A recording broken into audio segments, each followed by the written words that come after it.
sustainable stand-up. Please welcome to the stage the fantastic Jillian.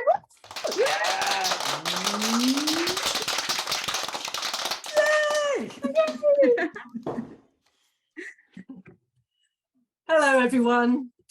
So my name's Jillian and I'm speaking to you from the lovely Yorkshire in the UK. It's where I live and where I work as an academic in a university. Actually, I am essentially married to my job.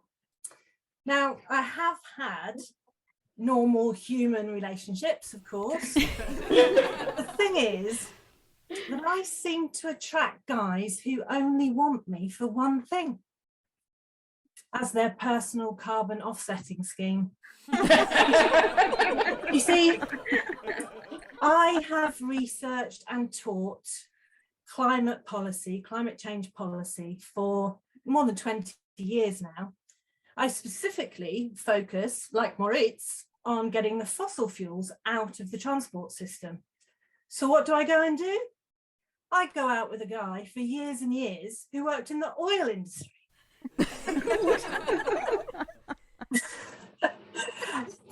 And, you know, they say opposites attract. He was definitely the yang to my yin. Actually, he was a big yang. So eventually that relationship went up in smoke. But then, who did I end up with? But a car salesman. And not only that, he was a really good car salesman. All the patter, at least I was fooled. But eventually, I was no longer satisfied by just one small combustion engine at a time. So my next beau worked on supersized cruise ships. That is one of the most polluting parts of the transport industry. So I realized there was a pattern forming here. Every time one of these carbon intensive boyfriends took me out for dinner, I was convinced that they thought it was the equivalent of planting a few trees. And I can't tell you just how awkward it was for me as well at dinner parties, because most of my friends are academics, you know, they work on some aspect of sustainability or other. So he and I would go to a dinner party and I'd just be really dreading that point in the evening that would inevitably come when someone would ask him that question. So, what do you do? So, I've decided that I'm going to give up these human relationships for now. I mean, after all, if I actually dedicated myself to fixing the climate rather than dating these guys in these evil industries, I would effectively offset myself for planetary. And there's certainly no shortage of things to do in the transport industry. Now, most people are really hoping, they're really banking on electric vehicles riding in to save us. My question is how exactly? I mean, EVs still need electricity that has to be generated from something. And unfortunately, fossil fuels are going to be part of that mix for some time to come. And then, of course, there are all kinds of other undesirable effects from these cars.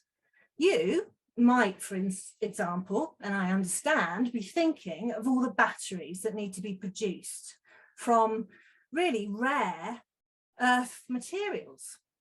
I'm thinking a lot about the abundance of materials produced by those conniving marketing executives in the car companies. I mean, it's like every other day at the moment, one of them has obviously run a competition with their local primary school to come up with a name. It has to begin with an E or an I for their latest electric model. So we have the electric macho car, or the ionic car, or the e-tech vroom vroom car. Well, I'll give them one for absolutely nothing. How about the EIEIO? That would be particularly good for old farmers. Now, it's also the advertisements that they come out with, right? Set to brainwash us, really. I mean, you get these images of cars whizzing along these sanitized streets. There's not one single pothole. There are no animal carcasses splattered all over the road.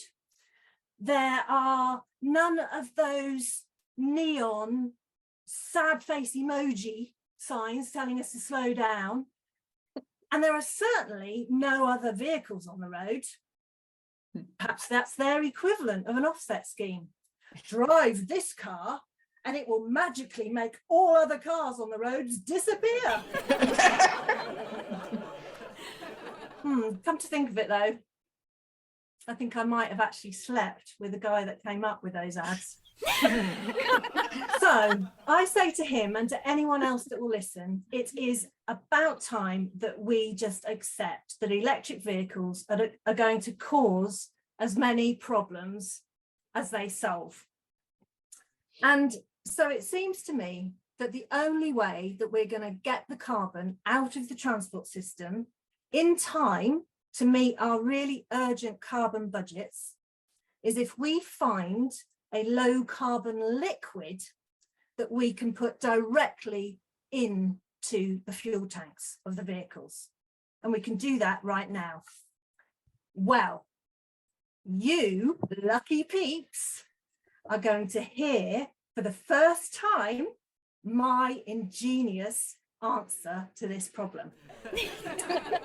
And you're going to kick yourself. You really are, because the answer has actually been right in front of us all this time. Well, right in front of half of us, I suppose, but definitely right in front, because the answer is semen. Now, you must admit, if there was ever a liquid that was in excess supply, that is it, right?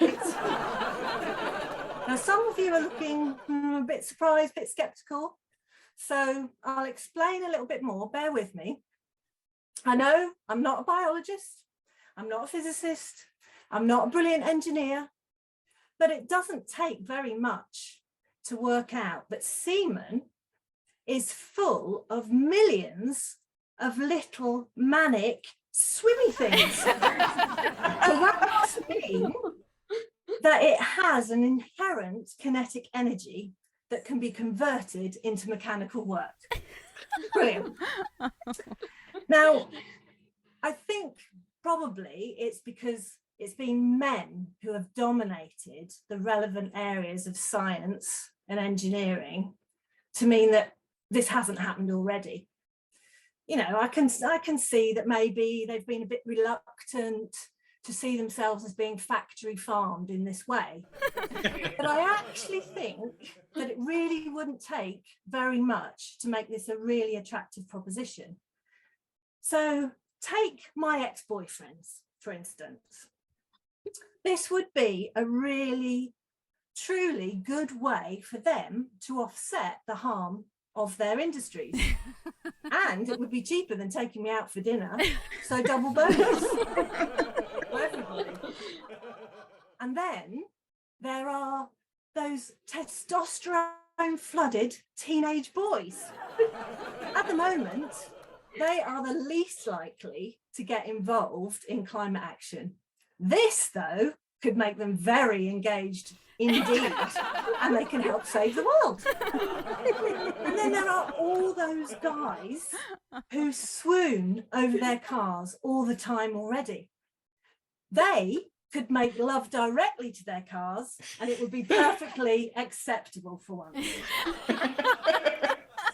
And for those people, for those guys who are already into their carbon offsetting to make up for their lifestyle choices at the moment, well, all this would mean is that they replaced one way of planting a seed with another way of planting a seed. Now, I do just want to clear one thing up. I'm not envisaging that we will drive in to a fuel station and the petrol pumps will have been replaced by a row of guys in flasher max ready to fill us up. No, I actually think there'll be a race to invent all kinds of gadgets to perform the extraction. Oh. After all, us women, we have breast pumps, right?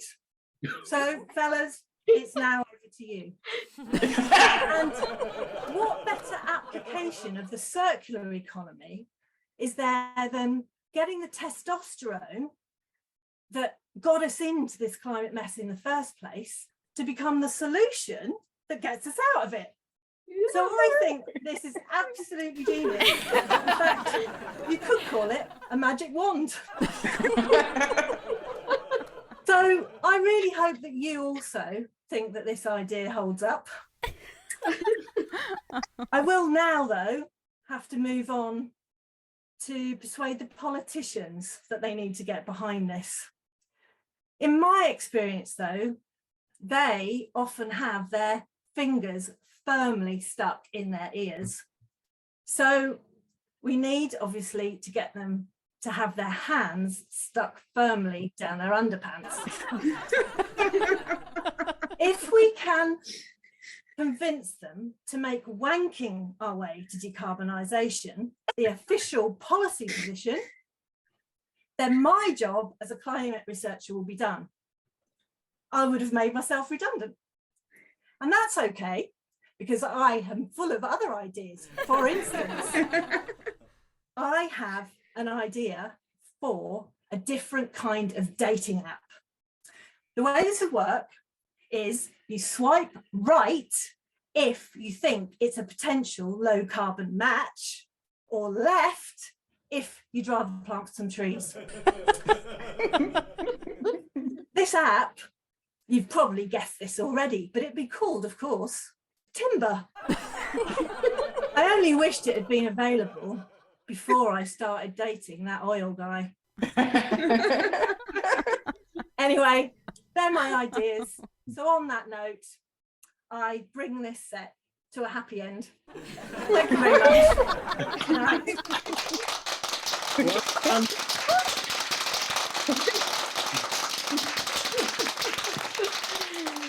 Start a hashtag wanking our way to decarbonization.